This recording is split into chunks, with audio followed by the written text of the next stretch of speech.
brother wore the hair like that. He used to be a police officer, and I find that to be significant. And the reason I find that to be so significant is because at the end of the day, we know that police officers, not all, but some, are absolutely corrupt and nefarious and are involved in cover-ups sometimes. Okay? And the fact that this man is down there in Mississippi where we know that it has been corrupt for decades, not just Ocean Springs, but the entire state. Wow. So the fact that he used to be a police officer is very telling. And how you know it's very telling is by the fact that he didn't even bother to add that along with the rest of his credentials. Okay, and I'm sure there's a very significant reason for that. Please pay attention. Now, with that all being said, let's talk about that autopsy report and what it did and didn't say. So let's get into it. Like, sub, everyone, please like and share. Thank you in advance. Because here's the thing. So why don't you tell me page not found it? Now, here's the thing, beloveds. So we know that the autopsy report said that the throat was missing. Okay? The throat was missing. All right? The organs were missing. Even the lungs were missing. Now, this was all on purpose. And how do we know this is all on purpose? Because here's the thing. Now, it's very normal. You know, I'm going to say this. Normal for a medical examiner to remove certain parts, to remove certain tissues, to remove certain organs, and to even keep them because they're going to be doing purpose. Okay? So let me just say this. Let me just say this. You all remember, right? I'm going to make this what the doctor said in just a moment. But here's the thing. You all remember when Sheriff Mayweather came out publicly and said, doesn't seem to be any evidence of foul play, it looks like an accidental drowning, right? Y'all remember he said that? Put a 1 in the chat if you remember him saying that. Gotta make sure you all are paying attention. Put a 1 in the chat if you all remember Sheriff Mayweather saying that there was no evidence of foul play and that it appeared to simply be an accidental drowning. I want to tell you that that is an absolute lie. Okay, he didn't think it was an accidental drowning. He knew that in fact it wasn't a drowning likely, or he figured or thought or suspected that it was not a drowning, in my opinion. But what he didn't think, please listen, he didn't think it was no darn accidental drowning. He didn't think that there was no evidence of foul play because he didn't look for any evidence. And how you know that was not to prove to you that down there in Ocean Springs, Mississippi, I just remember you heard it here first. Down there in Ocean Springs, Mississippi, they absolutely know that Nolan Wells was murdered. They know he was murdered. Okay, that's what they know. That's what they know. And I'm about to prove to you how I know that that's what they know.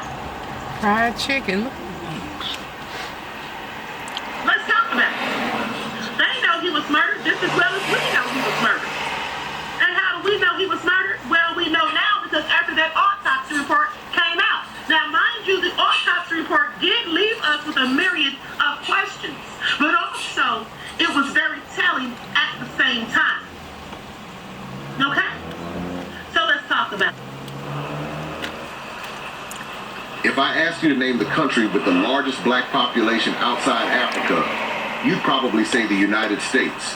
Almost everyone does, but you'd be wrong. Not just a little wrong, wildly wrong. Because the answer isn't America. It isn't the Caribbean. It isn't the United Kingdom. It's Brazil. And almost everything you think you know about Brazil is about to change. But here's the part that doesn't make sense. If Brazil is home to the world's second largest black population, Hey, what you doing? why doesn't anyone think of it as a black nation? I think he No was one trying talks to go about it let that them way. play. You probably didn't learn it in Can't go school. over there now. You've probably never seen a documentary about it. And unless you've gone looking for it, you've probably never heard anyone talk about it. Somehow, one of the biggest black stories on the planet has been sitting in plain sight, and almost nobody noticed. By the end of this video, you'll understand exactly Brazil's biggest cities. You hear Portuguese instead of English. The food is different. The music is different. The architecture is different. But something else catches your eye. Black faces. Everywhere. Not tourists. Not a neighborhood. Don't seem to be in no hurry. Street vendors They're probably going the wrong way. fried dough stuffed with shrimp. Have to turn A around and go recipe back. carried across the ocean. That's what it is. They're going the wrong way. Barbershops packed on a Saturday morning. They were trying to go the other way. They were? Everybody They couldn't talking get that over left everybody lane? else. Churches filling Well, up. they should have known they couldn't go all the way across like that. Unless you knew what was going on. Yeah, unless you see anyway nothing. I thought they were trying to go straight ahead. If I'd known they were going to go that way, I wouldn't even. Shop owners pulling down the gate for the night. Doctors, teachers, Yeah, we had to go musicians, this way. construction workers, an entire city Well, I guess we didn't have to go this way, but. thriving, unmistakably Just depends on what not you a want. tiny community tucked into a corner of the country. Couldn't go through the roadblock. Everyday Brazil. Now hold that image, because the reason it looks like this goes back over 300 years. Picture a dock. Hundreds of ships over hundreds of years. They had quite a few roadblocks here lately. Onto Brazilian shores. Not a handful of voyages. Thousands of them. Most people assume the majority of enslaved Africans were brought to what Oh, became don't know the deal, United John Powell. States. They weren't. The United States received a fraction. One country received more enslaved Africans than any other place in the Western Hemisphere. Brazil. Sugar plantations first, then gold and diamond mines, then coffee, stretching across hillsides that swallowed entire regions of the country. People pulled from different kingdoms, Congo, Yoruba, and the Bantu peoples of Central Africa, thrown together in a country that expected them to disappear. Brazil didn't abolish slavery until 1888, the last country in the entire Western Hemisphere to do it. While the rest of the world had already moved on, Brazil refused to let it go. Now here's what almost nobody teaches you next. Imagine escaping slavery, not running to a hiding spot, not surviving a single night in the woods, escaping, and then building a city. Not a camp, a city.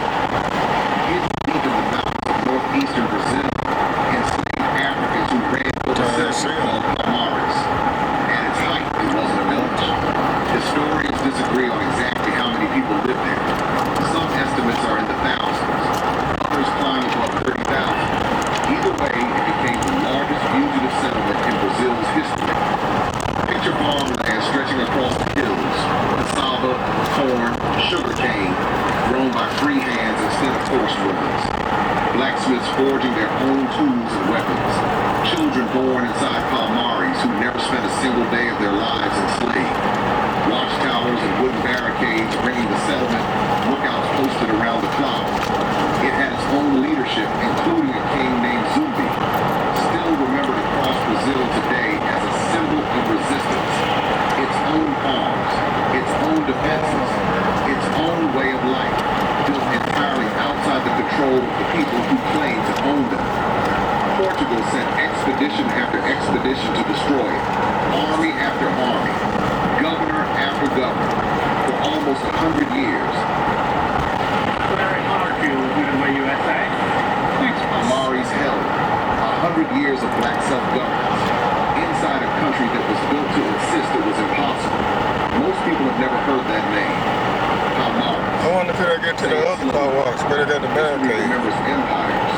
Somehow it forgot Palmares. Would you have run? I think so. Would you have risked everything just to make Yeah. sure your children were born free? Yeah. Now picture a government Yeah. office in Rio, decades after abolition. Printing presses running. Pamphlets stacking up by the thousands, all carrying the same idea. Brazil's leaders called it racial democracy. A decades-long campaign to convince the entire world that its race problem simply didn't exist. A country where mixture had supposedly erased division, where everyone in theory was simply Brazilian. It sounded beautiful. It wasn't true. Black and mixed-race Brazilians remained far more likely to live in poverty, far less likely to hold power, far more likely to be victims of violence. The myth of a racial paradise didn't erase inequality. It just made it harder to talk about. Here's the part that will really mess with what you think you know. Ask 10 Brazilians where the line is between black and mixed, and you might not get 10 identical answers.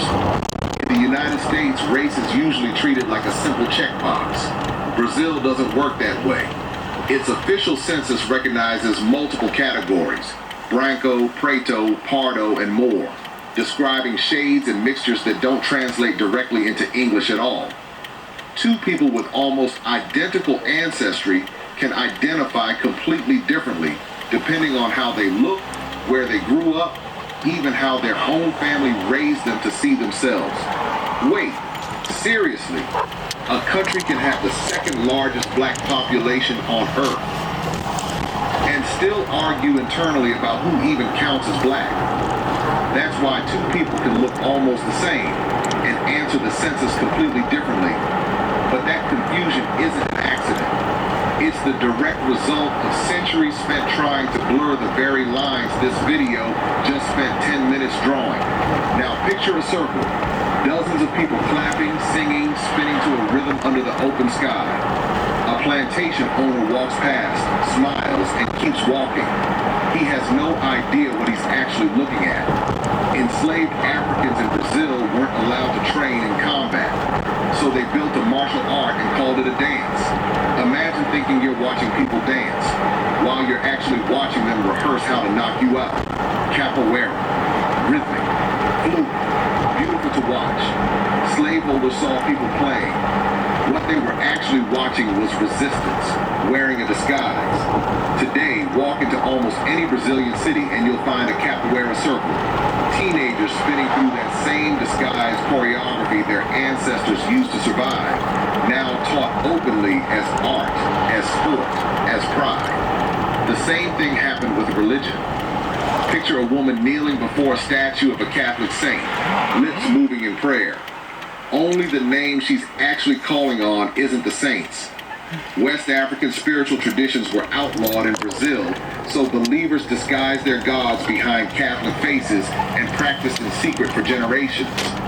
Today, that religion, candomblé, fills the streets of Salvador openly. Drums instead of silence. What was once hidden to survive is now performed in the open, as culture. But open doesn't mean safe.